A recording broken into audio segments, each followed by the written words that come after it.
Hi, friends, and thank you so much for joining our Legacy Letter event. I truly believe this may be one of the most meaningful things you'll ever do, and I'm grateful to see so many of our favorite people here today. For me, this is very personal. My dad wrote me a letter every month for more than 40 years, and when he passed away in 2022, he left them all to me. Those letters have been an incredible source of comfort, guidance, and inspiration. And in fact, before my surgery in May, I was inspired to write my own letters to Jake, Emma, my wife, my mom, and our entire team at Presilium. The experience was transformational, and I believe it can be the same for you. There is something profoundly special about capturing your past, present, and future in words for the people who matter most in your life. We had a wonderful client who was planning to be here with us today, but she tragically passed away recently at the age of 73. Her absence is a powerful reminder of why this matters. None of us know how much time we have left, and leaving these letters behind is one of the greatest gifts we can give to those we love. To help guide us through this process, we're honored to have an expert with us today, Blake Brewer. You may have seen him on the Today Show talking about how important these letters are. He has already helped more than 20,000 people craft their own letters and has set the incredible goal of helping 1 million people write legacy letters to their loved ones. Blake, thank you so much for joining us and for sharing your passion and expertise with us today. Well, Jerry, I'm really excited to be here. Thanks for that introduction. And man, I'm excited for everyone that's on the call today and to partner with Presilium Wealth on this mission. And so my name is Blake Brewer. We are on a mission to help 1 million people write at least one well-written, meaningful, lasting legacy letter. And so I know we have a lot of different people on the call today. And if we had time, we could go around the room and everyone could share about their family and the situation that you're in and what stage you're in. And all of our families would be really different. But there's one thing that we'd all have in common, and that is that we love our families. And so today we're going to talk about how we can love our families in an amazing way. And I want to share with you how my dad did this for me going into this legacy letter workshop. And so to kick us off, I do have like a quick, like 30-second video to get us going.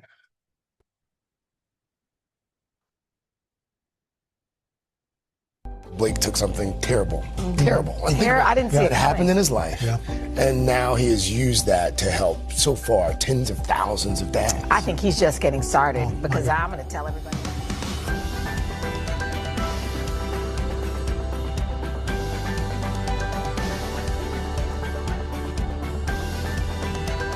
A letter is that voice, whether you can hear it or you can read it. And that is a gift.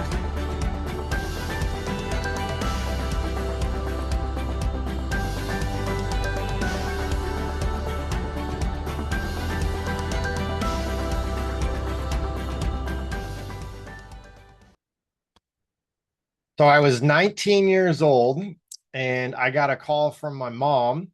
I was a freshman at the University of Arkansas, and she said, Blake, we're going to take a family vacation to Hawaii.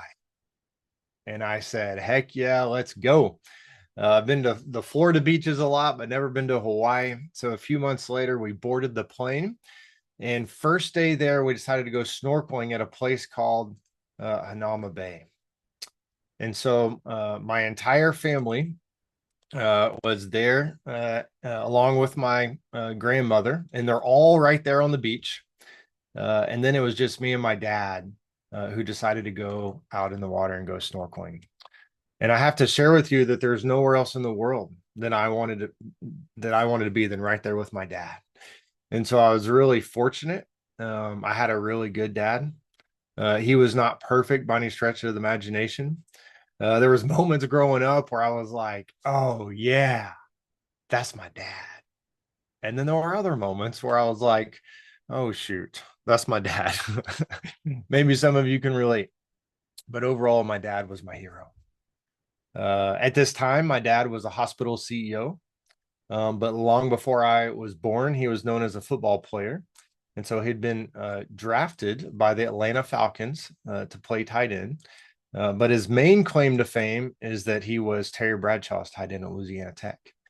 And so they were best friends and roommates. My dad caught Bradshaw's first ever collegiate touchdown pass.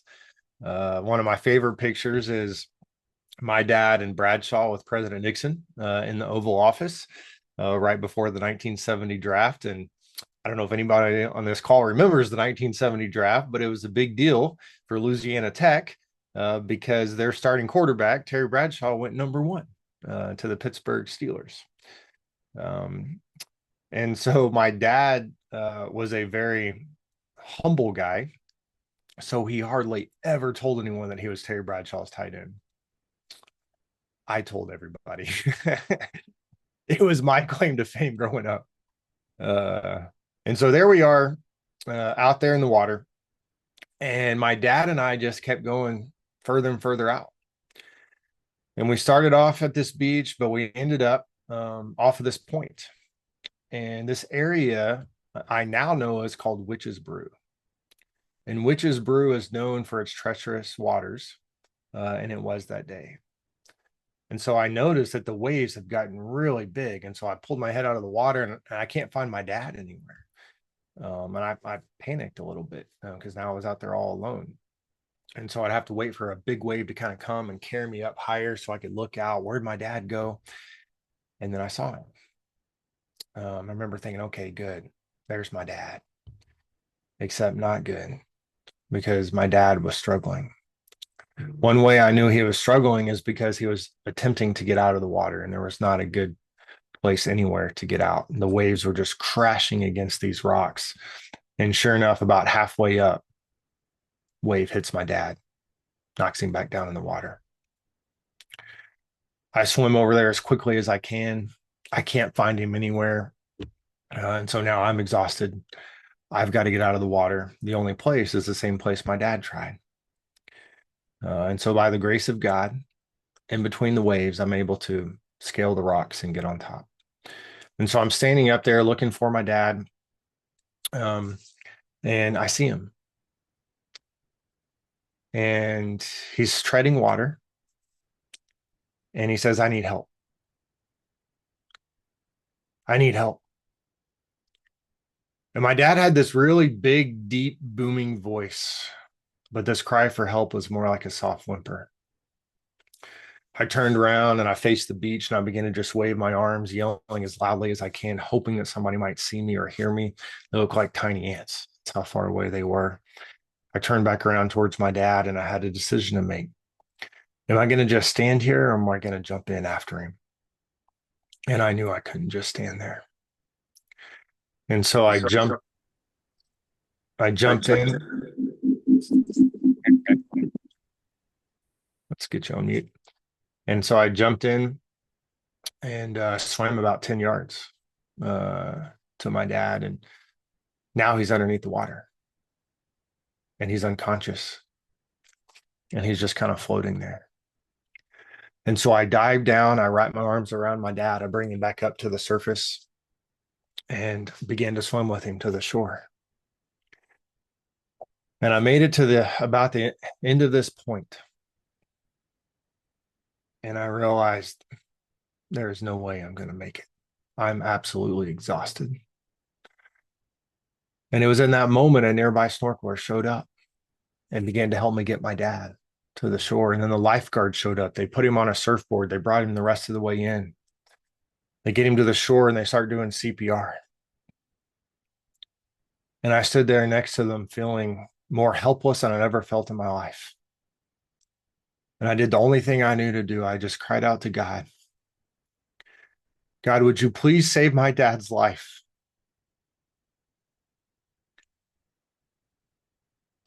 And I really thought that at any moment, my dad was about to come to. And it was going to be like the movies. and the water is going to spew out of his mouth, and his eyes are going to flicker open. It never happened. And so my dad drowned that day. And it went from one of the best days of my life to the worst, just like that. And now I'm standing there next to my dad's body. Like, what the heck just happened? We were just in the water a few minutes ago, having the time of our life, and now my dad is gone forever. Fast forward a few hours, and now we're back in the condo, and we needed to start making phone calls. My mom was in no condition to do it. And it was on me as the oldest son. I had to call my dad's parents and break the news. They were absolutely devastated to learn they lost their son. That was a hard phone call to make. Had to call my dad's work, call our church, call some family friends, some other family members. And then I go to the back bedroom, and I'm sitting there on the edge of the bed. And it was as if the world just stood still in this moment as I began to really understand the gravity of the situation. And I began to talk to God. Say, God, what happened? Where were you? And how are we going to make it without my dad? How am I going to make it without him? And it was in that moment that my mom appeared in the doorway, and she's holding something. And she said, Blake, I found something in your dad's briefcase, something that I know he was going to give you on this trip. And she walked across the room, and she handed me a letter from my dad. And I began to read this letter, and it was everything that I needed in that moment. And I've told people before, I don't know if I've heard my dad's voice more clearly than when I was reading that letter. And his voice comforted me. His voice brought hope, hope that I was going to make it. I felt a sense of peace. And then I felt incredibly loved. Do not tell me that my dad did not love me. My dad took the time in the midst of his busy schedule with everything going on to put it down on paper. I get to the last line of this letter, and I really believe God allowed my dad to write this. But he wrote, as you are being faithful to God, you're often going to find yourself in the minority here on earth, but I can assure you that in heaven, you'll be in the majority. Love your dear old dad. And I remember reading that and just thinking, I'm going to see my dad again. I can't imagine my life without this letter. In the coming days and weeks and months, I experienced more pain than I'd ever felt in my life as I was grieving the loss of my dad. Back in my dorm room at college, I remember just crying myself to sleep every night. And my life was really at a crossroads, and I understand it now even more than I did then. But there's some decisions I could have made that could have been devastating to my life. There are some things I could have drank or taken to try to escape the pain that I was feeling. I could have left this situation a victim, bitter at the world, bitter at God, anxious, depressed. And it was as if the exact opposite happened. Over the next 12 months, I found myself growing more as a person, as a leader, growing closer to my family, growing closer to God, and growing in my faith. More than any other 12-month stretch of my life, I discovered my life purpose. And I had some professional counselors tell me, Blake, you have grieved this in a really healthy way compared to most people. And I can only attribute that to my dad's letter. Because in the darkest moment of my life, my dad was still there for me. And he gave me what I needed. He gave me his voice. But that letter was so much more than that, because through that letter, he gave more of himself to me. And so now for the last 22 years now, my dad continues to provide for me, continues to speak to me. I continue to hear his voice through that letter on the good days and the bad days, on the days where I feel stuck, on the days where trying to figure it out, uh, on the days and the moments where I've lost touch of what I said my life purpose is. And there's my dad reminding me about what is most important. And so then it was a few years ago when I became a dad, and I'm sitting there looking at my family. Here they are right here. Uh, Man, I love looking at them. I feel blessed every time I look at this picture of my family. It was taken a couple weeks ago. We've got Gracie Kate, who's 9. Gracie Kate's kind of a mouthful. So we named my son Bo. Um, Bo told me last year we were at a minor league baseball game and there's this playground out past center field. And he said, "Can I go play in the playground?" I said, "Yeah, man, go for it." And he goes, "But I'm not going to tell him my name."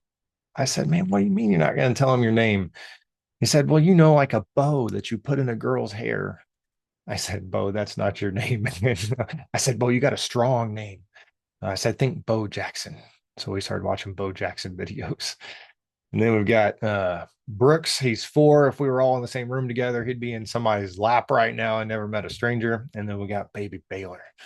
He's just turned a year. Told my wife if we lived in Texas, we would not name him Baylor, but we don't. So we can do it.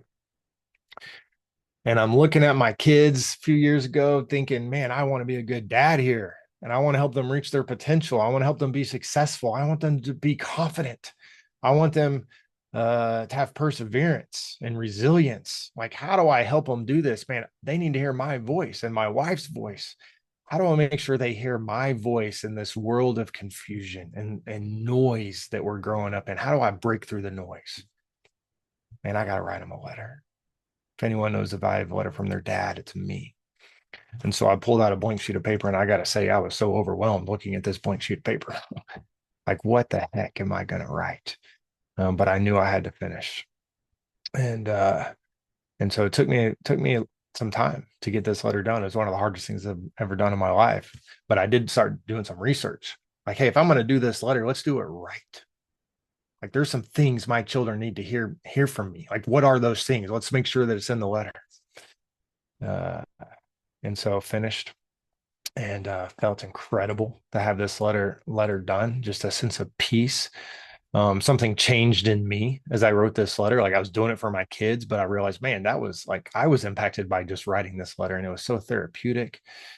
I will share with you all that I decided to go ahead and read it to Gracie Kate. So she was 4 at the time. And I said, "Gracie Kate, I got something for you tonight." And I began to read her this letter. Normally, I'm reading her like a book, like a princess book. Well, I don't know if we have any criers on the call today, but man, I could not hold it in. And she had never seen me cry before. And I'll say this, if you're not a crier, wait till you read this letter because it's going to be hard to hold it in. And I get to the end of the letter and I'm wondering, what in the world is she thinking right now? And so I look up at her and she looks right back at me. And she says, "Daddy, can you read me the princess book now?" Like, yeah. And so I read her the princess book. I think I cried during that too. But the next night at dinner, she went up to my wife and she said, "Last night, Daddy read me a message. Can he read me that message again tonight?" And so she didn't understand every concept in that letter, but she got the main one. She's got a daddy who loves her. And so it was really through that process that I it just kind of hit me one day. Like what if everybody had a letter like what I had for my dad and what my kids now have for me? And what if everyone took the time to write this letter and it changed them? Like, we can change the world through these legacy letters.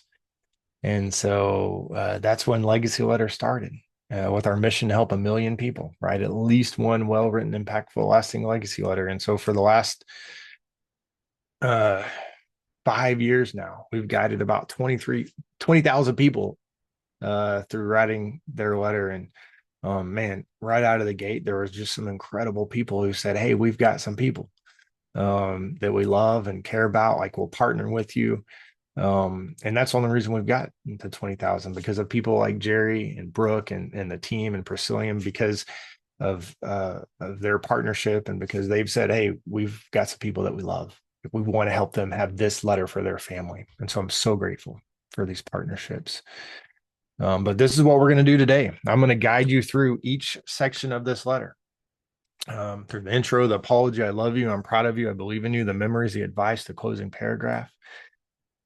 And as I'm leading you through this, you're going to be taking notes. And so the goal at the end of this time today is to say that you are equipped, like you can go write this letter, and you are close to being finished. Some of you are going to be able to focus in and be able to get this letter finished. It's not necessarily the goal for today, but some of you, it's possible to do this.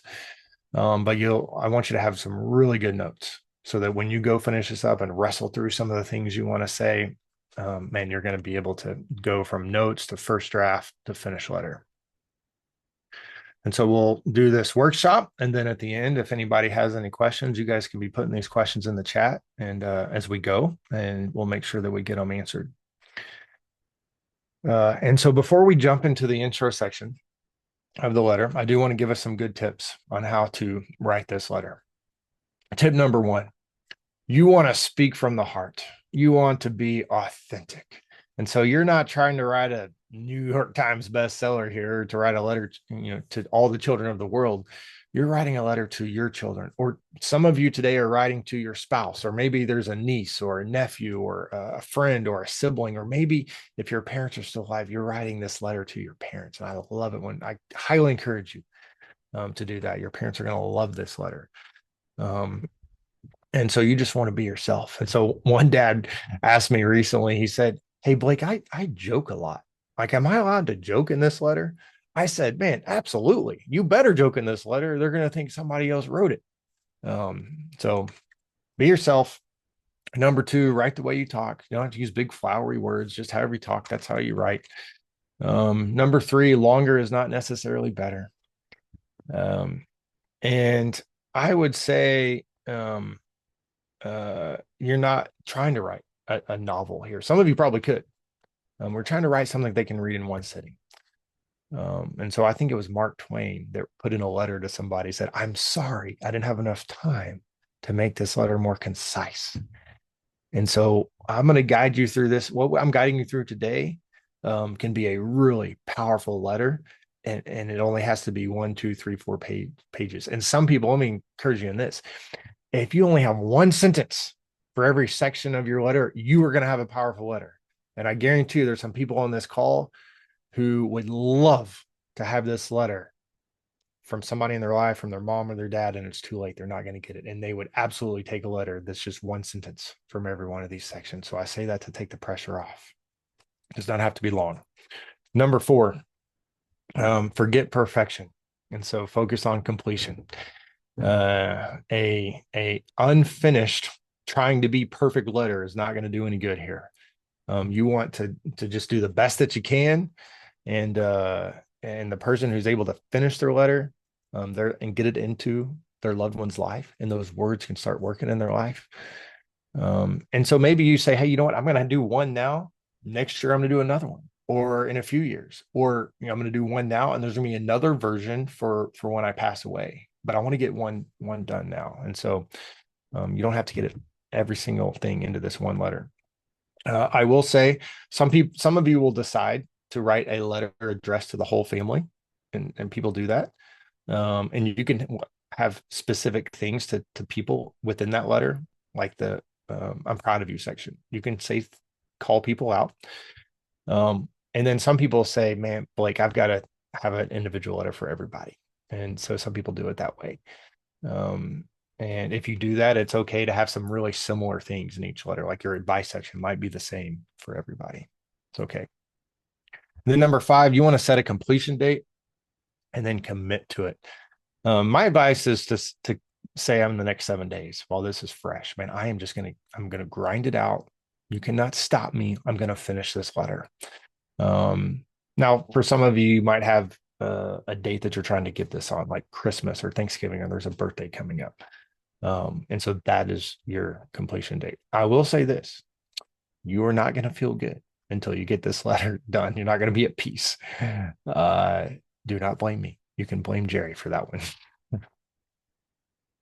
Okay, let's jump into the intro section. So again, you guys are taking notes. So in the intro section of this letter, you are really answering this question: why are you writing this letter? And so you got to answer that for yourself. Like, why are you writing this letter? What are you hoping to accomplish? And whatever that answer is, that's simply what you're going to tell them. And so we're not trying to make them read between the lines. I have a father-in-law who's really good at making us read between the lines, like great father-in-law, but I never know what this man is thinking. And so that's not this letter. We're trying to do our best to say, no, this is what I'm thinking. This is how I feel. And so one parent said it like this: I have never been shy of saying how much I love you. I hope those words always mean something to you. This letter is my way of expressing the depth and meaning of my love for you. One thing I've always believed is that there are no accidents in life. Recently, Jeff, my friend and financial advisor, introduced me to a program called the Legacy Letter Challenge. I'd been searching for a way to express many thoughts and feelings too, but I was struggling to find the right approach. This seems like a great start. And so I did intentionally pick this paragraph because people ask me all the time, like, how did your dad, when you were 19 years old, all of a sudden decide to write you a letter? Like, did somebody encourage him?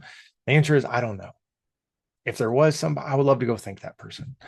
And then it's up to you whether you want to mention that you went to this workshop today or that you got some help. You could call it some coaching. You don't have to mention it at all, but here's my thought on it. The things that really matter to you in life, your finances, your golf swing, your tennis swing, whatever it is, man, you get some help on. And so what are you really saying? Hey, you really matter to me. And this letter really matters. And I wanted to make sure that I got it right. And if somehow I found out that my dad attended a workshop to learn how to write me that letter, especially if he like did it in the middle of the workday, I'd be like, he did? My dad did that for me? And so I say that to say what you all are doing today is incredibly special. Do not underestimate what you're doing today. There's a lot of people in this country that would love to have somebody in their life like you that would be willing to write them this letter, attend a workshop in the middle of the workday, and do what you're about to do. And they don't have anybody. And so what you're doing today is really special. And you should be proud that you are here today. And I love this thought. What if everybody in your city or in your state or in the country was somehow on the call with us today and writing their legacy letter, and everybody was about to receive a letter like this? Man, this world would be a different place. I truly believe that. I'm giving my life to it. Okay, let's move on to this next section of the letter. And I love this section of the letter because it's so powerful. It's not easy. It's hard. You have to humble yourself to do it. But here's why it's so important. Between us and our loved ones over time, because of things we've said and done, or maybe things we didn't say, there can be this kind of invisible wall that's built between us and them. And you do not want anything blocking what you're about to write, because you're about to write some amazing stuff. And so if there is anything blocking it, and some of you know it, you feel it. Yeah, there's kind of some tension between us right now. Or maybe you say, I think everything's good. But if I wouldn't ask your children or whoever you're writing to, they'd be like, oh yeah, there's definitely some tension. There's a wall between us. And so the best way to break down this wall is with an apology. It also sets a great tone to this letter. If you want this letter to have the impact that you really want to have and to be received well, and you want to come in with some humility. So that's what we're going to do right out of the gate. And so you might say something like this: Hey, before I share with you a few important things, I want you to know that I know I've made mistakes as your dad, as your mom, as your spouse, or whoever you're writing to. For those times that I've come up short, I'm sorry. Oh, man. Those couple sentences are so powerful for them to read, for them to receive from you. You could say it like this: I know I've come up short as your father and mother at the times. At the time, I thought I was doing good, but looking back, I realized I could have done better. I'm sorry. Now, some people come into this letter, and this might be you. Um, you might have some specific things that you need to apologize for, and you're like, oh man, I need to get these things off my chest. And so if that is you, I want to make sure that you do this well, because there's some things that you can do to mess up your apology and to mess up the whole letter. I don't want you to do that. There was my friend got a letter from his dad a few years ago. This is before I was doing legacy letter, so I didn't help his dad write this letter. I wish I could have. Overall, I think it was a pretty good letter, except for this one part. His dad tried to apologize and said, hey, I'm really sorry that when you were in high school, you had to experience your mom and I's divorce. But then he said, you know, your mom is a really good mom, but she's a horrible wife. Oh, man, that's not what you want to say. Because my friend and his brother were reading that letter, and man, like, Dad, you can't say that. Uh, First of all, it's just not even true. Like, we lived with you guys. Like, it was not all mom's fault. But really made them so mad they couldn't even keep reading, because number one, he didn't take responsibility.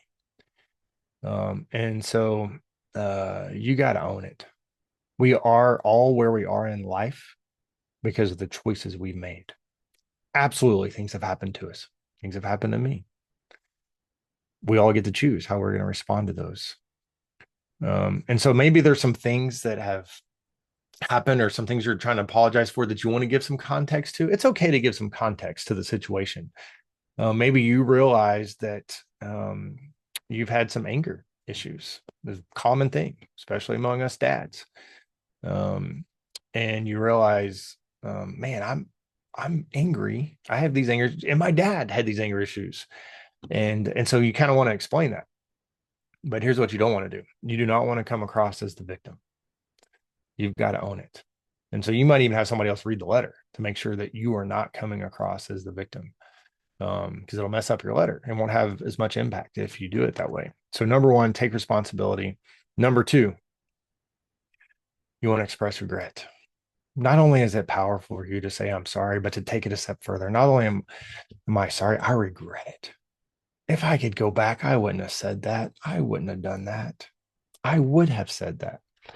So express regret. Number three, be sincere by expressing that you understand. Here's the thing. Everybody wants to be understood.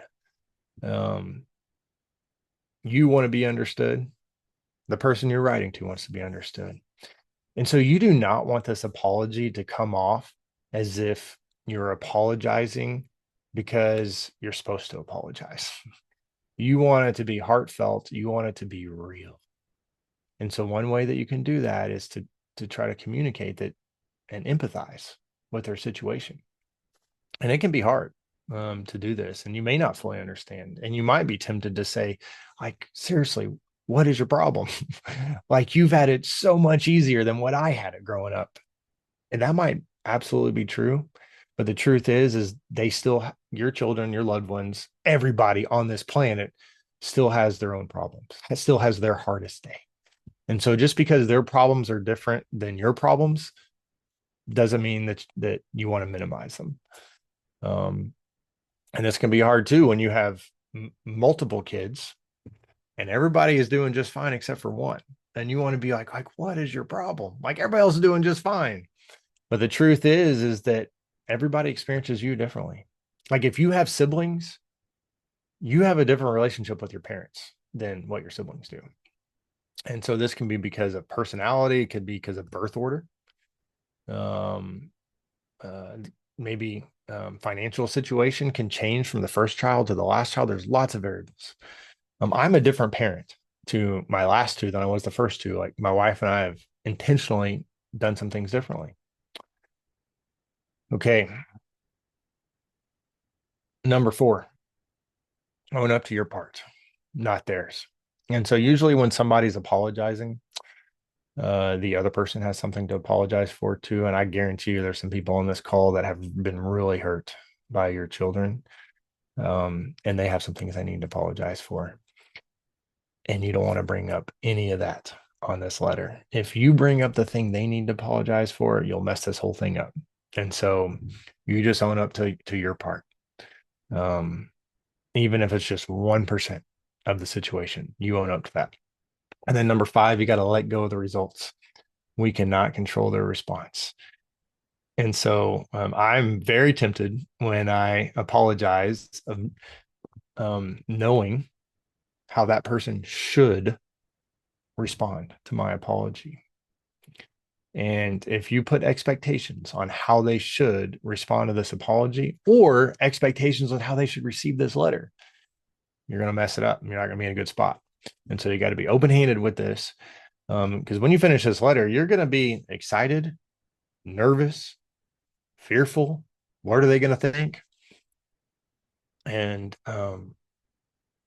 you want to have an open hand and let them respond how they want to respond. There was a dad working on this letter. He gave it last year, gave it to his stepson and his biological daughter. First of all, how cool that he would take the time to do this for his stepson. And his stepson messaged back and said, "Thank you so much. This is the most meaningful thing anybody has ever done for me. Thank you." That's a good response. His daughter, on the other hand, several weeks go by and he hadn't heard from her. And so he messaged her, say, "Hey, did you get that letter that I sent you?" And she said, "Oh yeah, I've been meaning to read that." It's like, okay. So then a couple more weeks go by, still hadn't heard from her. So he messaged her again and she said, "Oh yeah, that was a good letter, Dad. Thanks." That's all she said.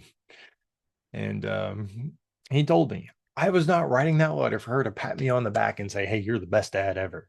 He said, I was writing that letter for me because I knew I needed to write that letter.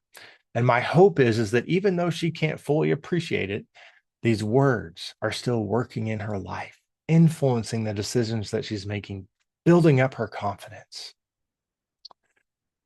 And maybe there'll be a day where she can appreciate it. And the truth is, some of your kids just not at a spot in their life, maybe because of their maturity level or their age. There's a lot of different factors where they just can't fully appreciate what you're doing for them.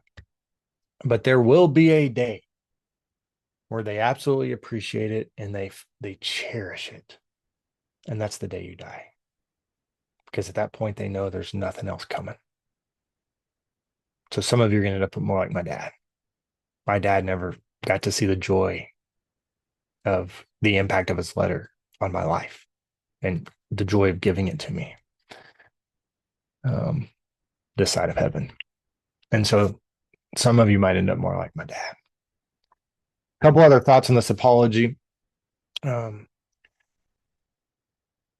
people will put at the end of this section, "Hey, there might be some things that you need to come talk to me about. And I just want you to know I've got an open door. You can come talk to me." Now, if you put this in the letter, you got to be really careful because they might actually come talk to you. And if your response when they come talk to you is, "What? That's not what I meant when I said that. That's not how you should feel." Man, you just shut them down. And that was probably tip of the iceberg of what they really needed to share with you. So you got to be ready with humility to say, "Oh my gosh, I had no idea that when I said that when I did that I hurt you in that way. I don't even know if I fully understand. Please tell me more." And this might be one of the best things you ever do for them, to allow that space, to allow them to share. And it might be one of the hardest things you've ever done. Like, it's not going to feel good. It might hurt. And then last thought, there was a dad and a mom who they adopted their son, rescued him out of an orphanage. really cool story. I love adoption stories. And they wrote to him as an adult and said, I'm really sorry that we weren't able to get you sooner. And so maybe there's something like that that has happened in their life, completely out of your control, not your fault at all, but you're able to just communicate, look, I'm really sorry that that happened to you. Okay, let's move on to this next section of the letter. So far, you have set the table very well. Gave them the introduction of why you're writing it.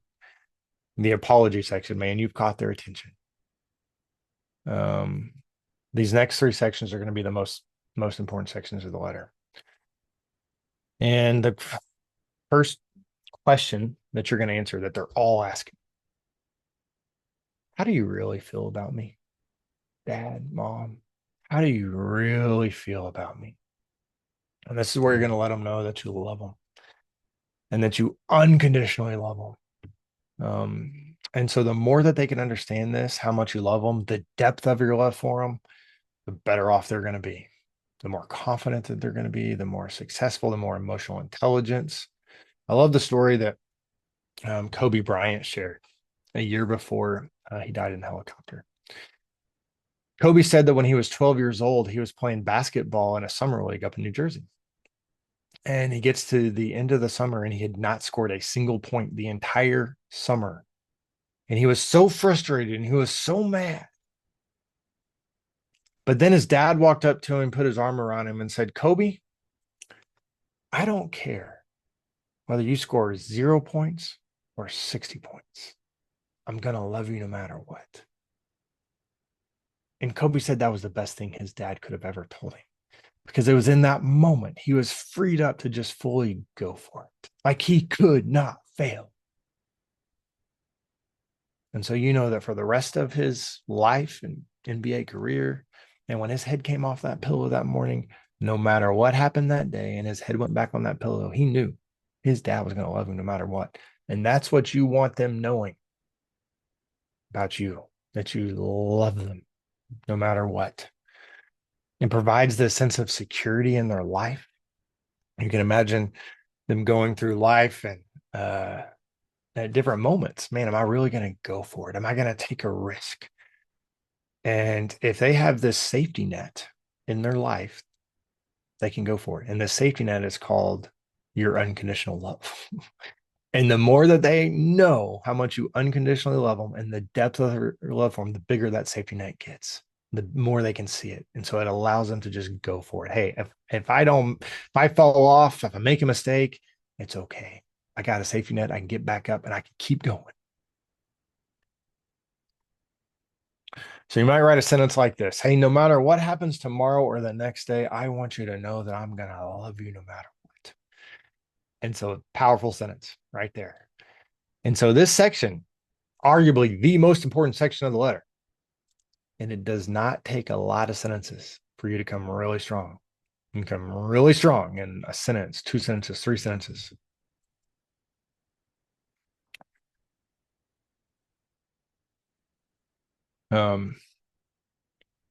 Last year, Terry Bradshaw came to Tulsa, where I live, and he performed at one of the casinos.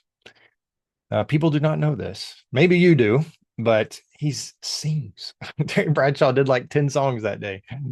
And let's just say he's a pretty good singer.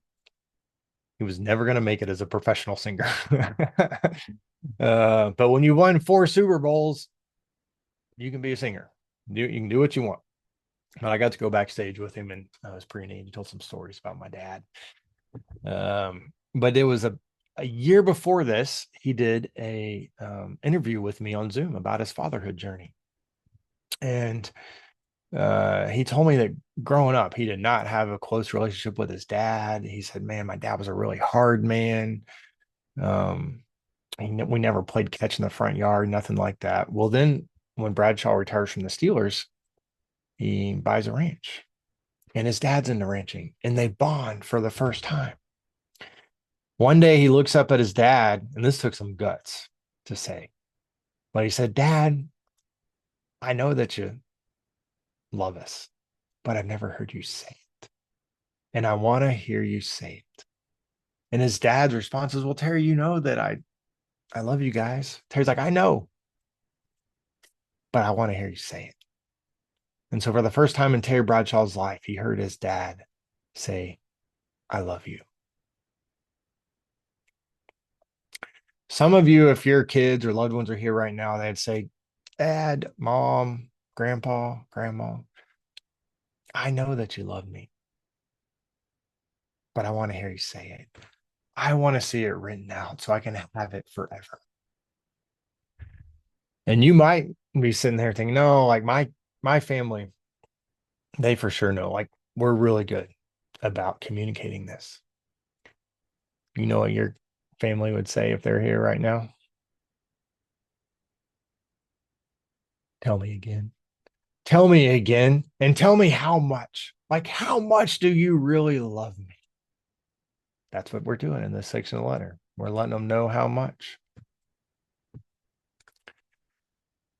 couple more thoughts on this, just because I want to bring home the point that we are telling ourselves a story about how much we love them. And they're also telling themselves a story about how much you love them. And there's no way that these stories match up perfectly. And so this section of the letter is about getting the story right. We're not leaving anything to doubt here. And so maybe there's been a divorce situation. I was talking to a dad recently in my neighborhood, and he said, man, yeah, I'm going through a divorce. I'm like, man, you got to write this letter right now because you have no idea what lies that they are making up right now. Maybe you travel. I travel. I don't know what lies my kids are making up when I'm gone. Dad doesn't really love us. He left. He left for the weekend or left to go travel. It's like, no, that is the complete opposite of what's true. The truth is when I'm gone, my heart is with them the entire time. I can't wait to get back home and be with my family. But they don't know that unless I tell it to them. There could be some things that you value in your family, like some really good things. Could be sports, academics, music. And what a great thing for you to be involved in all these things. And they build character. And somehow you're at risk, and we all are, of your family believing that they have to score another touchdown or another basket or make straight A's or go to the right college, or make the certain amount of money for you to love them. And you got to let them know that your love is not dependent on those things.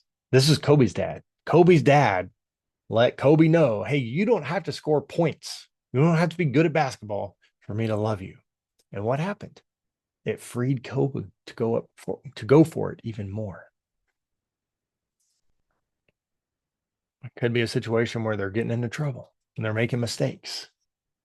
And they're telling themselves this lie that you don't love them anymore because you're having to discipline them. Or maybe they just see the world differently than you. And so because they're in a different political party than you, or they're in a different religion or different faith than you, they're telling themselves a lie that you don't love them anymore. And that's not true. And so you got to let them know.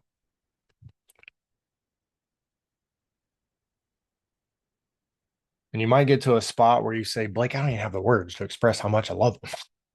It's okay to just say that. I don't even have the words to express how much I love you. Okay, that's the I love you section. We spent a lot of time talking about it, but it doesn't take, as a reminder, it doesn't take a lot of sentences for you to come really strong. All right, this next section of the letter, we're going to answer this question. Are you proud of me? Dad, Mom, are you proud of me? And so we're going to let them know that we are proud of them, not just for what they do, but for who they are. And we don't want them wondering what it takes to make us proud. This past summer, I was at my mom's. They live in this retirement community, Hot Springs Village, Arkansas. or my stepdad, and they had lots of lakes and golf. And my son, Bo, decided he wanted to catch a bass with an artificial lure. He caught lots of perch before, but never a bass. And so we're out there all day and we're trying and trying. I'm catching them. He's not. So we know the fish are in there, but he doesn't give up. And we're out there in the middle of the hot sun afternoon, just trying to catch this bass on this artificial plastic worm. Well, then all of a sudden I hear a dad, I got one, I got one, I got one. And like the whole pole is bent over sideways. And so I run over there as quickly as I can. I practically jump in the lake to land this bass. We got it in, and man, we are just going nuts, like jumping up and down. We're going crazy because he had caught this bass. Pretty good sized bass. For your first one, but I'd take that any day of the week.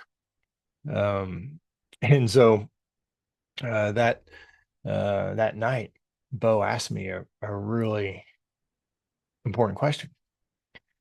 He said, "Daddy, are you proud of me for catching that bass?" Oh man, what a great question.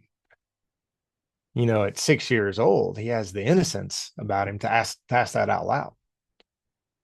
But I know he's gonna be wondering this question. He won't be asking it out loud, but when he's 10 years old, 20 years old, 30 years old, 40 years old, 50 years old, he's gonna be wondering, "Daddy, are you proud of me?" And so I got to let him know. I got to answer that question for him.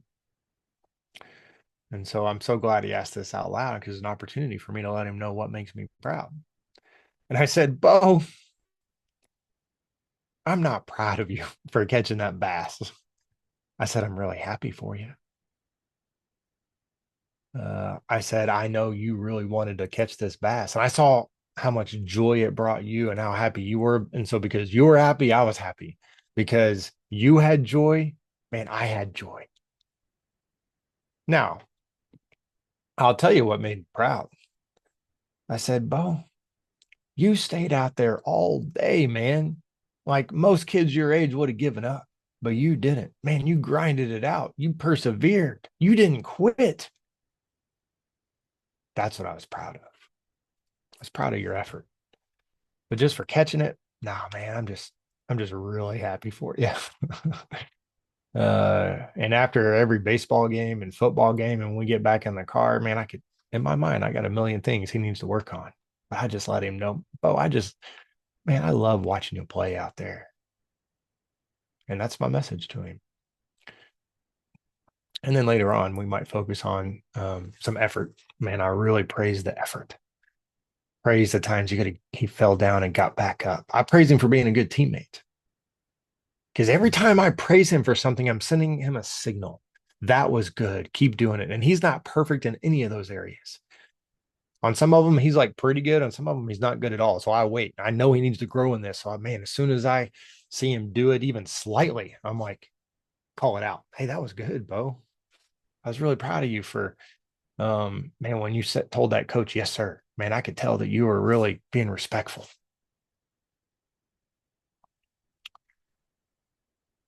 And so you might think through, like, what are some of your children's accomplishments and how happy you were for them in that moment? You can tell them that. But what did it take to get there? One dad said, "Man, my son played college baseball. I had a couple proud dad moments. He hit the game-winning home run a couple times." I said, "Absolutely." He goes, "Can I talk about that?" "Yeah, absolutely. Talk about it." "But you saw what it took to get to the spot of hitting the game-winning home run.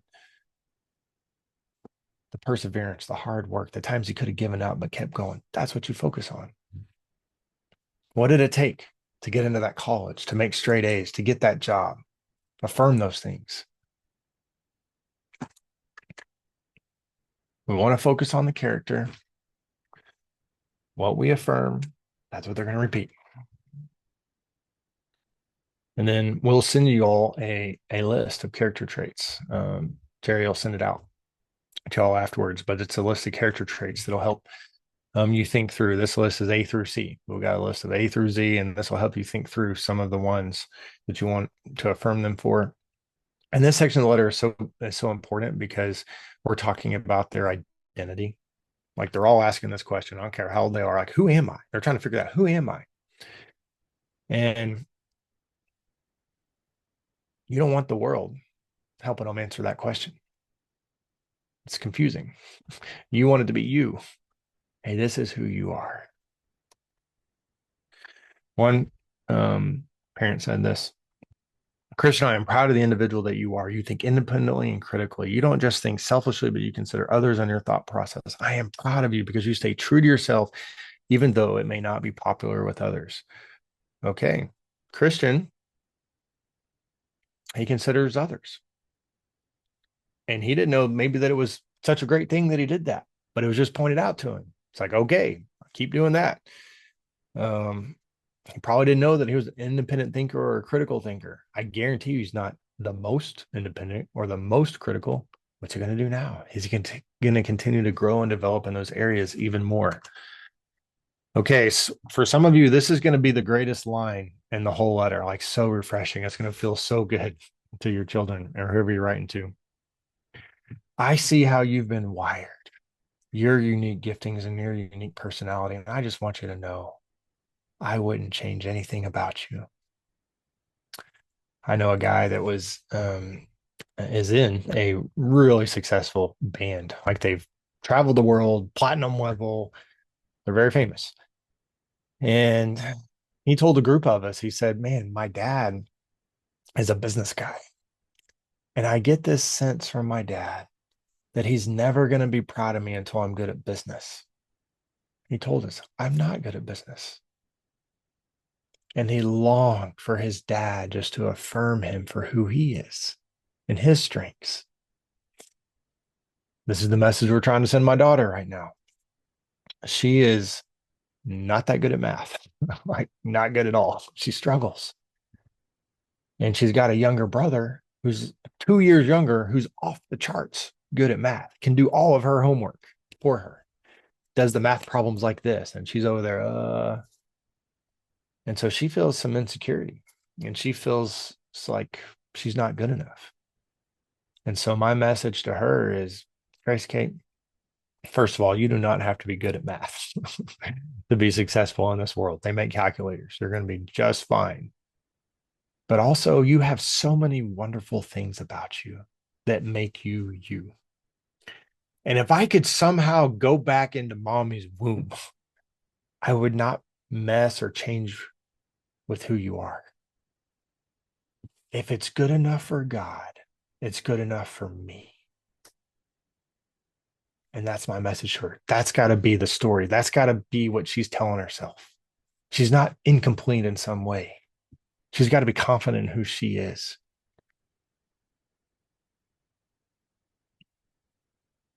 All right. Let's move on to this next section. And I love this next section. In this next section, we're going to answer this question: do you believe in me? And they're all asking. And so you want to say something like this: I want you to know that I believe in you. No matter what happens in life or what curveball is thrown your way, you're going to make it. You've got what it takes. And study after study shows if you've got somebody in your life that believes in you, and this is almost obvious to anybody on this call, you're going to be better off. You're going to be more successful. You're going to be able to make it through the tough times because this message brings hope. And if you have hope, you can make it through anything with just a little bit of hope. If you don't, that's when people give up, that's because they lost hope. And so there's people in this world that they don't have this message. The message that they have from their parents is, oh yeah, yep, of course you messed up again. Yep, you're just a screw up. You're a mess up. And that's the message. It may not even be true. That maybe that's not the message. Their parents don't even believe this, but that's the message that they're telling themselves. And so this is an opportunity to get the message right. No, hey, I believe in you. My mom has done this really well for me. A couple of times she looked at me point blank and she said, Blake, I don't know what you're going to end up doing in life, but I know that you're going to be successful. And I know what some of you are thinking right now. Come on, dude, that's your mom. Of course, your mom said that to you. But here's the thing. My mom believed it. I could hear it in her voice. And because she believed it, I believed it. And there's been moments where I've been stuck and I'm like, man, what am I doing here? I don't know what I'm doing, but I'm gonna keep pressing on. I remember what my mom told me. You also want them to know that you're on their team, that you are for them, not against them. You got a question? If your kids called you up today and told you about something that they messed up on, maybe they got fired, maybe they made some kind of mistake, would they be scared to tell you? Because they know that your response is going to be a shaming response. Of course you messed up. Why'd you do that? Or is your response going to be, hey, that's all right. Hey, I've made some mistakes in my life too. You're going to figure it out. Let's keep going. That's what you want them knowing, believing that you're for them. Doesn't mean you have to be okay with if they made that they messed up. You can still be disappointed. But you really want them to know that you are on their team. And the reason I'm really trying to bring this point home is because we live in a world today where you can make a mistake. Like when I was growing up and all of us, you made a mistake, it's forgotten about. Like maybe, your close friends find out and maybe they know for a little, but they forget about it. But we live in a world today where a mistake can be made and the whole world, the whole school can find out in just a matter of seconds. A screenshot can be sent, a picture can be sent. And how do you deal with that level of shame? It feels very hopeless. And so I feel for our young people, I feel for everyone, but we got to know, they got to know, hey, life's not over. Hey, we'll figure it out. I'm for you. All right. So if you get those 3 sections down, I love you. I'm proud of you. I believe in you, man. You are going to have a strong life. And so you don't have to have any memories in this letter. But memories can make them really special. And so almost look at like the memory section as like bonus points. Every memory that you put in there is just another bonus point to your letter. You just made it that much more sweet and that much more special.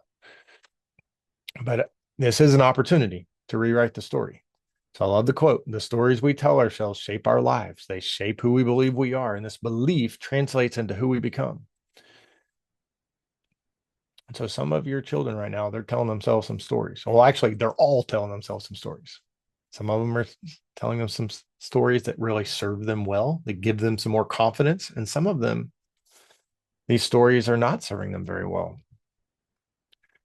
I love talking about Tua Tagovailoa. If you know football at all or college football, you know that Tua won a national championship at Alabama. Boo. I'm not an Alabama fan. But he did get drafted in the first round by the Dolphins. In the first couple of years, man, he stinks it up. Like he's playing terrible. And one day he looks at himself in the mirror and he just says, man, I guess I just suck. I'm just suck as an NFL quarterback. But then the Dolphins get a new coach, Mike McDaniel, and Mike McDaniel does something incredible. He takes 1,500 of Tua's best plays in the NFL and makes him watch it. And after this film session, Tua has a whole new attitude, a whole new story that he was telling himself. Okay, I can do this. I am a good NFL quarterback. And then the last couple of years, Tua statistically has been one of the best quarterbacks in the NFL. Got a huge, fat new contract last year.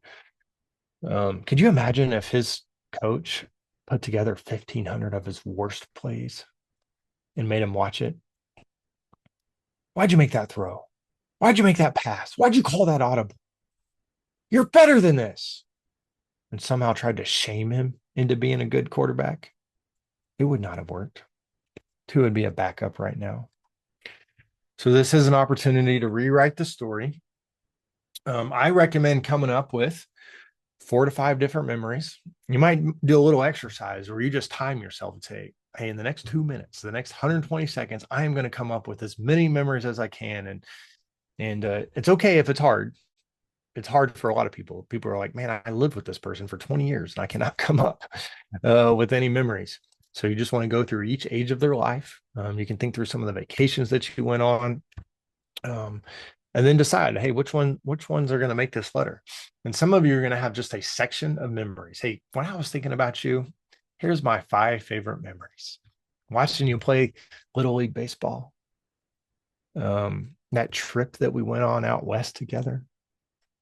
One mom said, when I was putting you to bed when you were a toddler, and I would just hold you in my arms and rock you to sleep. It was just a sweet, sweet moment of my life. And you might just have a sentence like that. And maybe your memory kind of covers a period of time, but it also could be like a specific moment, like a day that it happened. It might take you a couple sentences to share a story.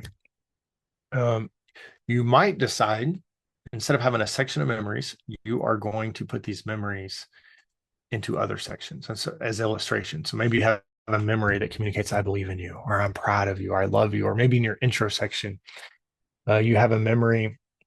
The memory is like the moment that they were born, and you remember how you felt. I intentionally put into my letter the moment I found out my wife was pregnant with our oldest, Gracie Kate. And we had been trying for a year to get pregnant. And if you've been down that road and that journey, it's not a fun one. And so then she's trying to call me. She can't get me on the phone. And so she sends me a picture. It's a picture of the stick saying that she's pregnant. And I remember right where I was. And in that moment, I just started to weep. It's like, oh my gosh, I'm going to be a dad. I was so excited. And I could not wait to meet her. Didn't even know it was going to be her at that point. But I've intentionally told this to my daughter because I want her to know from the moment I found out about you, I loved you. From the moment I found out about you, I saw you as a gift from God. And that's the story I want her telling herself because it's true.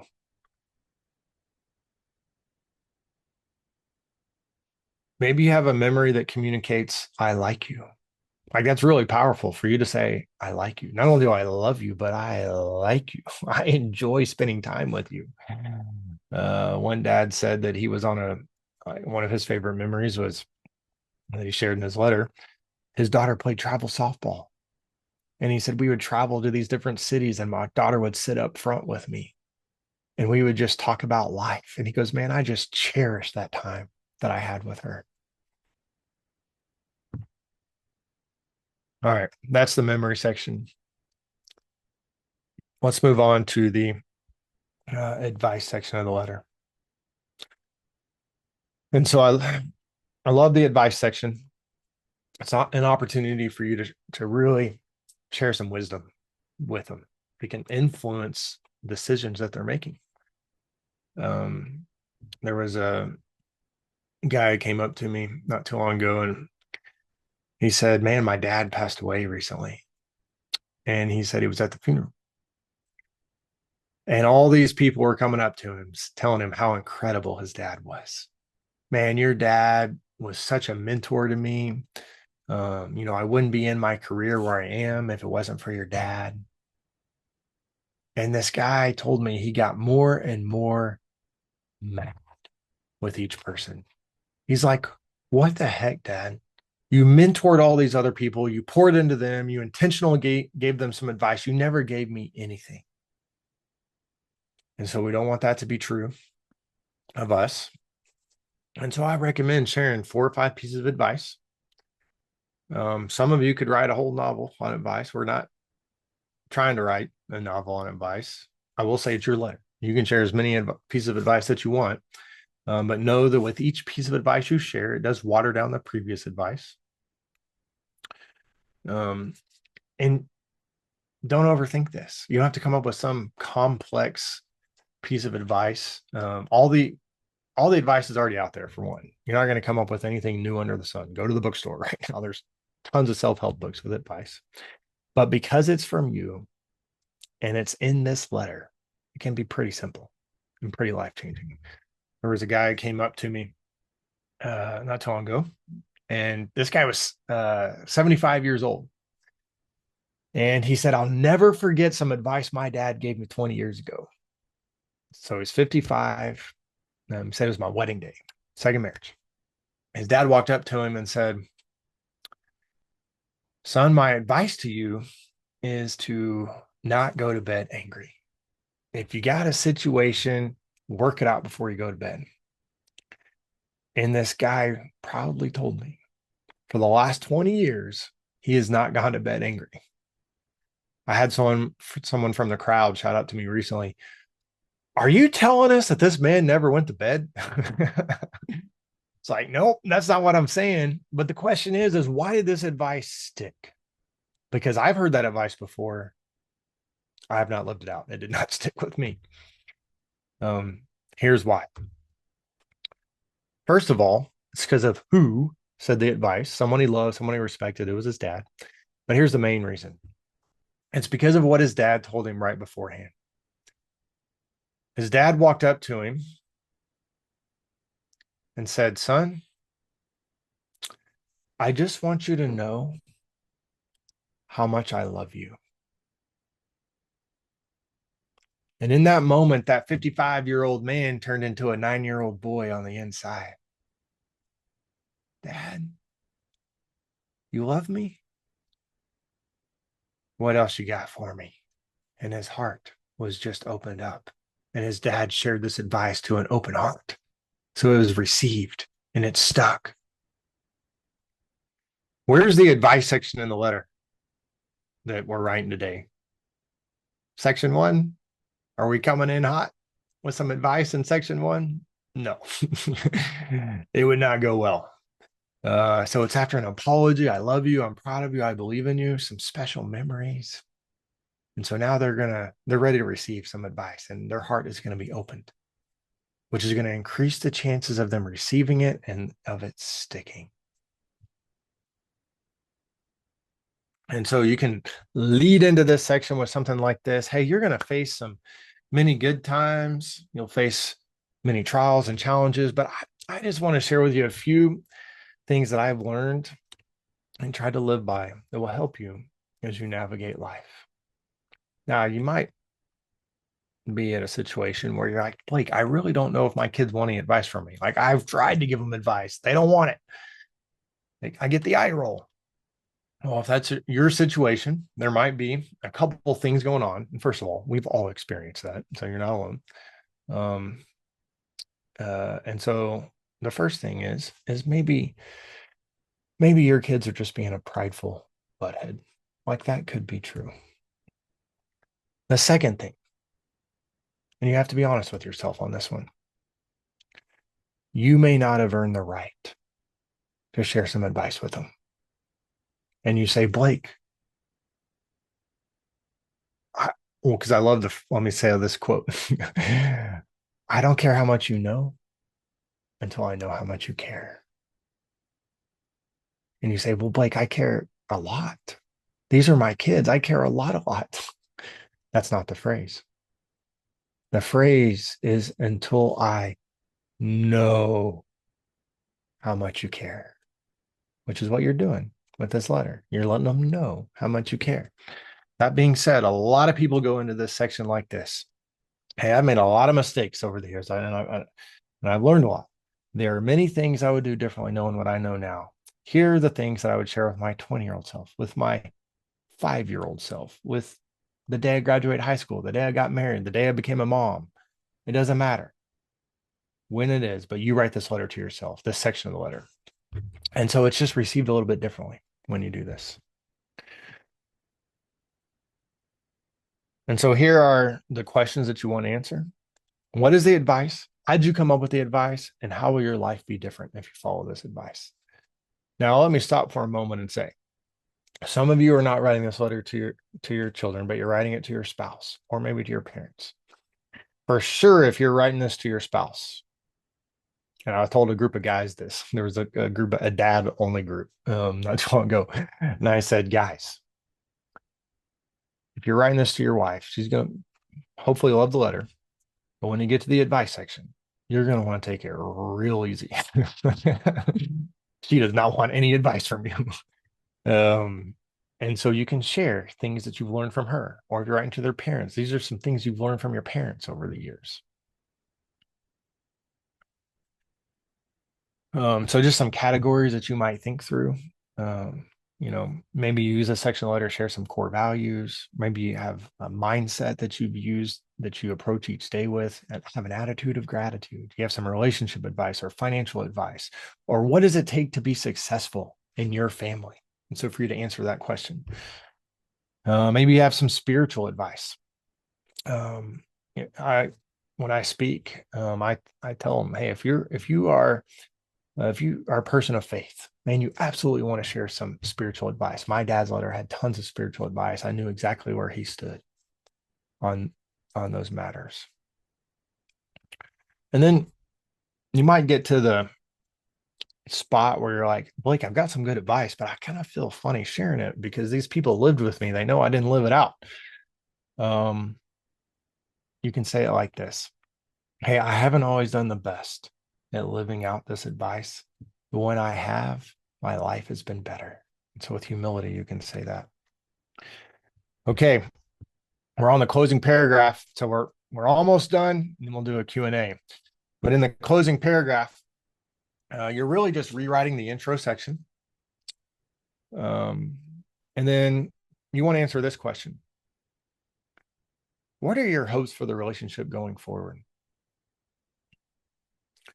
And so what do you want to be true a year from now, 5 years from now, 10 years from now? And so whatever you're hoping for, that's what you want to tell them. For some people, this is going to be really difficult because what you hope is true is not true today. And you're not 100% sure that what you hope for is what they hope for. And so you're going to be putting yourself out there. You're going to be taking a risk. But this is what we do. This is what we do for the people that we love. We take some risks. You can also share your experience right in this letter. Maybe it's been hard. Maybe there's been some tears shed. Maybe you have some fears. People tell me, Blake, I'm really afraid. I've written this for them to receive it this way, but what if they receive it this other way? I say, well, don't tell me. You can tell them that. And then the last line of the letter. This letter is very much about helping your loved ones think better and have better thoughts. We know that there's a way that confident, successful people think and the way that the rest of the world thinks. And so if there is one line that you would want them to know more than any other and repeat, what would that be? The last line of my dad's letter. And I've taken so many different things from this one line. What would that one line be for you? It could be something that you repeat from earlier in the letter, something that when you say this and they read it, they're like, oh yeah, mom or dad always says this. So don't overthink this. Trust your gut. Whatever you come up with, it's going to be good. I can promise you, nobody in this call is going to have a bad last line. And then real quickly on giving the letter, I am just going to encourage you to give this letter as soon as possible. I don't know what situation your loved ones are currently in or what they're about to be in, but I guarantee you they're going to be better off with these words in their life. And so some people give it as a time when they would give another gift, like a Christmas gift, a birthday gift. Some people just give it. It's not tied to anything like that. Some people put it in the mail. Some people deliver it in person. Some people, I would say most people give it in a way where, hey, you can go read this on your own. But there's stories of people reading this out loud in front of the whole family, especially if there's been like a graduation or a wedding, something like that. And so there's really, your family the best. And so you're going to know the best way to give it. I do encourage you to keep a copy of for yourself. And because if they're still moving around, they might lose it. Doesn't mean that they don't love it or cherish it. They might lose it. I encourage you to take a video of yourself. I'd love to have a video of my dad reading that letter. 2023 is a little bit harder to do it. It's a little easier now to take a selfie. And then I'm sure someone's wondering this. Do I handwrite this thing or do I type it? My dad's letter, it was typed. And I was so glad that he typed it because I could read it. And so my answer is you can't go wrong. Um, I've written a lot of books, or sorry, I've read a lot of books that have really been impactful to me that was all typed. And so it's really, but I get the handwriting part, like how cool it is to get the handwriting. And so maybe if you type it, and you feel good about doing that, you can handwrite the last sentence or two so they can get kind of that personal handwriting still. Um, but okay, I've been talking for a long time. Jerry, or does anybody else have any questions that you want to put in the chat there? Thank you, Blake. That was amazing. That was a really great presentation. And I have now seen you give that a few times. And every time I learn something new and it's even more impactful. So thank you for sharing your story and walking us through that step-by-step process. Absolutely, man. And thanks for partnering with us on this. I'm really appreciate you. And I really enjoyed that last part about typing versus handwriting because my dad fortunately did type his monthly letter to me. But I also received his handwritten journals that he kept in college, which I would love to be able to read, but unfortunately, his handwriting is atrocious. So I can only pick up one out of every 10 words. So I'm still not exactly sure what he said in those. I wonder if we can get an AI tool on that and maybe decipher I'm going to it. work on it. If they can, yeah, it's like hieroglyphics, so maybe something can. Was your dad a doctor? No, he should have been with that handwriting though. So thank you very much, Blake. That was amazing. And thank you to all of our guests that joined us today and joined us for this very special event. I hope that you found the experience of writing your own letters to be as meaningful and transformative as it has been for me. Please know that our entire team is here to support you in any way as you begin writing your letters. It truly is one of the most important gifts you can give or leave for your loved ones. So thank you from the entire team at Presilium. You are all very important to us, and we look forward to talking with you again soon. Thanks, everyone.